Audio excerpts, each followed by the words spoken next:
Olá, estamos aqui de volta. Hoje a gente vai estudar um pouquinho sobre os gráficos setoriais. São as amostras da população. Essas são pesquisas e estatísticas que têm como finalidade atender a um determinado público ou pessoas de tamanhos diferentes, de bases diferentes, de coleta de dados e alienadas, aleatórias, para que se tenha informações que se deseja de acordo com a pessoa que está pesquisando.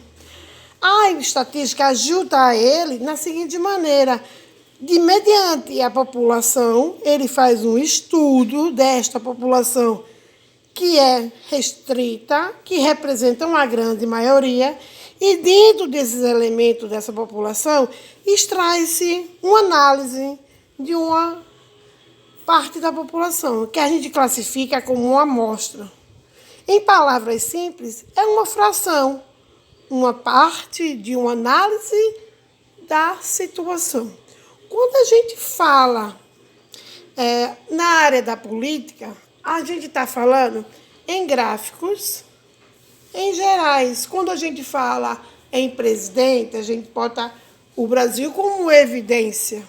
Quando a gente utiliza a nossa cidade como referência, nesse caso das eleições que estão chegando, a gente utiliza a estatística para fazer a leitura da sua comunidade, do seu bairro, de onde você está, da localidade da praia, da localidade do centro. E, mediante de cada situação, vamos dizer que tenha 1.000, que tem muito mais, né? 1.000 pessoas por localidade. A gente entrevista 10% dessa população e, mediante esses 10%, a gente tira uma média, como a gente viu nas médias aritmética, ponderada. Neste caso, a gente tira a média central, aonde ele define a média aritmética e define qual é o candidato que está mais proposto a ganhar. Nem necessariamente ele vem a ganhar ou perder. É como a gente pode lhe dizer, a gente tem uma média com um percentual a mais, um percentual a menos. O IBGE, ele vem com essa estatística para todos nós brasileiros. Aí eu trouxe para vocês um gráfico setorial. Veja aí como está no livro de vocês. Gráfico pizza. Trata-se de um diagrama circular, onde os valores de cada categoria de estudo, a representação são proporcionais e, respectivamente, ao ângulo. Este gráfico é setorial, que equivale a 3,6 graus. Devemos ser do tipo representação gráfica, como estivermos fazendo uma comparação de valores apresentados em relação à totalidade de dados, como eu estava falando para vocês. Aqui um exemplo. Em uma certa cidade foram entrevistadas 1.000 pessoas, referentes a uma interseção de fotos para a próxima eleição, para prefeito. O quadro abaixo apresenta os dados coletivos. Essa apresentação são por comunidades. Não vão, como a gente não coloca bairro tal, bairro, vamos dizer, X, Y, W, a gente não vai citar de onde vem os dados. Até porque, às vezes, o político pertence àquela comunidade e começa a pressionar mais a sua comunidade para que vote nele. Então, a gente utiliza letras para utilizar. Ah, só usa para política? Não, não só usa para política. Se vocês pegarem aí e fazerem a estatística de alunos que estão estudando, vocês têm um gráfico também. Por quê? Porque o gráfico não é relacionado diretamente à política. O gráfico é relacionado a evidências, como a doença que está atualmente no mundo, que é a Covid. A Covid, ele está todo mês, de 14 em 14 dias, é lançado um gráfico dos últimos 14. Ah, está baixando. certo? Maravilhoso. Que esteja baixando mesmo. Mas você tem que analisar os últimos 14 dias. Vai estar errado. Então, você tem que observar os dados. No caso da doença, ela é analisada de 14 em 14 dias. Certo? Aí, os 14 últimos dias está diferente aos últimos 14 anteriores. Beleza. Agora, para aí e pensa. Se tu tá na praia, tu vai pegar aquela marquinha que deveria ser no ombro, no rosto? Tu vai estar de máscara o tempo todo? Do mesmo jeito que você está pensando, 1.001 pessoas estão pensando da mesma maneira. Então, você chega na área da praia, você não vê ninguém de máscara. Então, automaticamente, daqui a 14 dias vai ter alteração? Não, mas daqui a 28, 42, vai ter uma alteração. Espero eu que essa alteração não seja para maior. Certo? Creio que não vai subir. Estou apostando nisso. Mas veja, se você analisar desta maneira, supõe-se que pega no ar, no momento que você tira a máscara para ir à área da praia, você está se expondo, você está colocando a sua vida em risco. Então, a estatística, ela pega um modo em geral. Ele não quer saber se você está se expondo ou não. Ele quer saber se tu pertence àquela comunidade. Certo? No caso da gente aqui, dessa área que a gente mora, ela está subindo, literalmente, mas pela área da praia. Então, a gente tem que ver como é que a gente toma o banho do mar. O que a gente escolhe melhor para a nossa vida. Então, o que a gente tem que fazer? A gente tem que parar e analisar fielmente o que nós temos como dados. Porque se a gente não olhar os setores individuais, a gente vai errar e vai arcar com as consequências.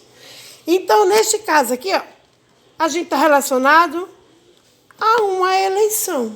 Mas poderia ser qualquer outra coisa. Certo? Até uma bancada de estudo. A gente usa a estatística, ver se está desenvolvendo ou não os alunos. Então, veja, a interseção desses votos para prefeito. Para utilizarmos o gráfico, uma visão total. Primeiramente, você vai ter aquela visão geral e depois você vai distinguir cada um deles. Para representar. Depois que a gente representar esse gráfico, a gente passa para a segunda parte. Aí, ó. Deixa eu botar mais para cá. Espera aí. Apresentá-los. Esta representação é muito importante, porque às vezes é errado, porque por uma se julga milhões. Então, a primeira característica, quando você participar de uma entrevista desse tipo, é necessário você ter a própria opinião e marcar de maneira que seja verdadeiras, para que a natureza dessa entrevista tenha um equilíbrio, tenha uma proporção de regularidade, que possa ter uma harmonia com os outros dados e essa simetria se misture e dê um resultado positivo. Existem casos que o pessoal mente para a estatística, automaticamente dá diferenciado. Então, essa parte, essa simetria, perde o sentido, perde o eixo do gráfico. Então, como a gente não sabe se é verdadeiro ou não, cada um tem que julgar pela sua própria cabeça. Certo? O eixo é você. O dente do leão do momento é você. Então, a simetria radial está do ponto da partida de quem está sendo entrevistado. Certo? Vamos analisar essa questão? Num jogo da mesada das crianças, tem como aprender a lidar com o seu dinheiro.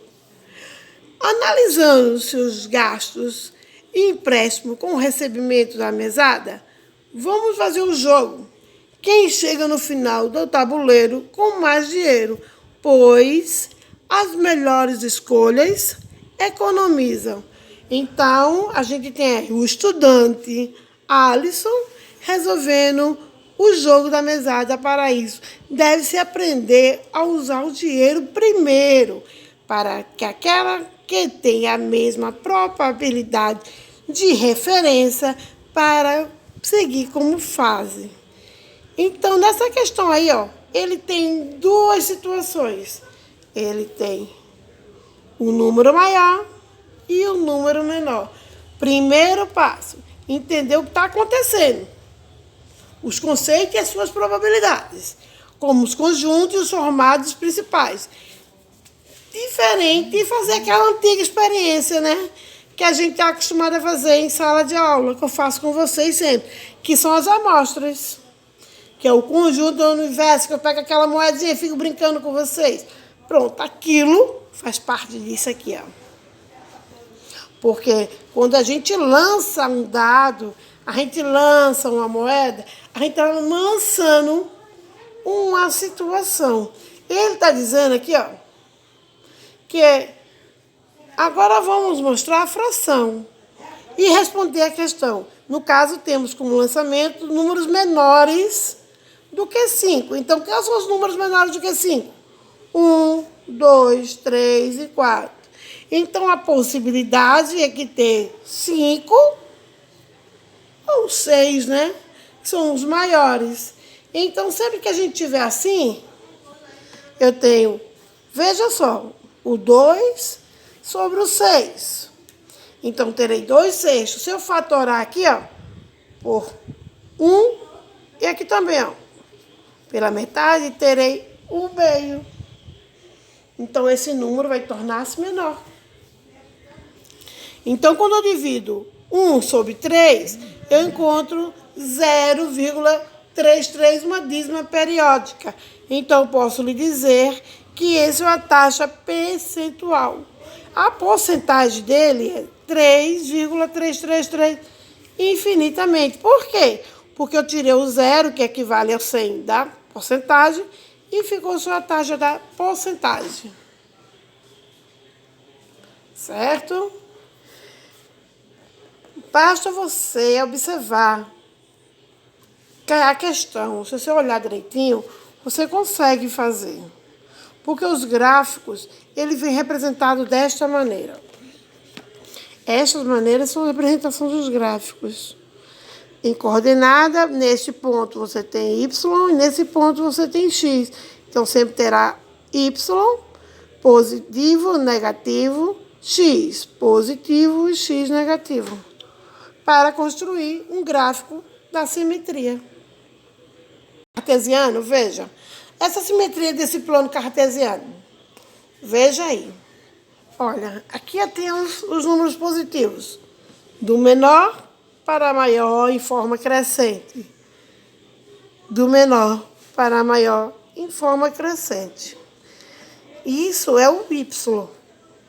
Do menor, aqui nesse ponto, a gente tem um zerinho, que representa o ponto central do gráfico do plano cartesiano. Então, para cá, eu tenho os positivos do X e para lá, eu tenho os pontos positivos do Y. Se eu tivesse a coordenada aqui, ó, aqui eu vou ter X igual a menos 10. E aqui? Veja aqui, ó. A área dele aqui, ó. Y é igual a 6 positivo. Então, como é que ficaria aqui, ó? Sempre que a gente for organizar, vai ficar primeiro o X e depois o Y. Então, essa coordenada é 10 por 6. Seria este ponto aqui, ó. Vou pintar aqui para vocês só visualizarem o quadradinho. Por este ponto aqui, ó. Certo? Nesse outro ponto aqui, ó. Veja, o ponto tá aqui. Olha. Que número ele representa no X? Que número ele representa no Y?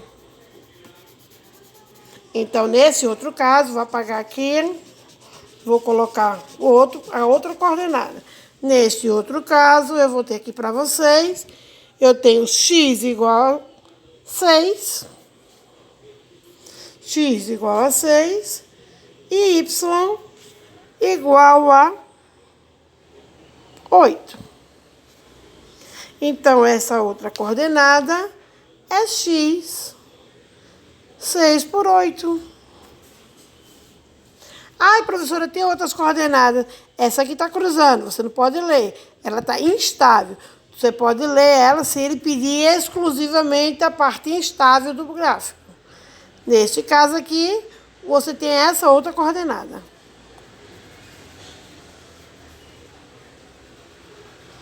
Seria 12 por 6. Essa outra coordenada, x é igual a 12 e 6 é igual a 6. Então, é esse outro ponto de coordenada. Certo?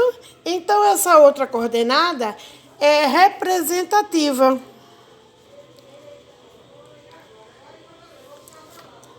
Certo? São pontos de partida. Então, essa é uma coordenada central.